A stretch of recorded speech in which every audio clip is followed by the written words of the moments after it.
అందులో నేను బాగుండాలి. ఈరోజు బలగనిపల్లి అనే ఊరికి దాని పక్కన దాటుకొని పోతే శ్రీ నందవరం అనే ఊరికి వచ్చాను.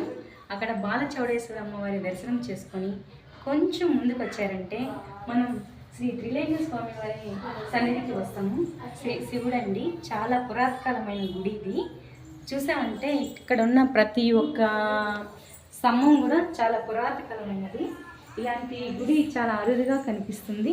సో మీరు ఒకసారి ఈ గుడిని చూడండి ఎలా ఉంది గుడి చూడండి. సో కొంచెం ముందుకు వచ్చారంటే నందేశ్వరుడు, శివుడు ఉంటే నంది ఉంటాడు, నంది ఉంటే శివుడు ఉంటాడు. కాబట్టి సో నంది గురించి నేను ప్రత్యేకంగా ఎవరికి చెప్పాల్సిన అవసరమే లేదండి. శివయ్యకి ఎదురుగా నందీశ్వరుడు ఉంటాడు, నందికి ఎదురుగా శివుడు ఉంటాడు. సో వీళ్ళిద్దరు లేనిదే ప్రపంచమే లేదు. కాబట్టి మీకెవరికైనా ఇక్కడ చూడండి చాలా పురాతనమైన రాగి చెట్టు కనిపిస్తుంది. ఇక్కడ చూడండి చాలా పురాతనమైన ఇక్కడ చూడండి శివుడేనండి, కానీ గుడి తలుపులు వేసేస్తున్నారు. సో మనం చూడండి ఒకసారి గుడిని చూసారంటే గుడి పక్కన ఉన్న చూసారంటే కనిపిస్తుంది. చాలా పురాతనమైన గుడి. ఎవరైనా ఎప్పుడైనా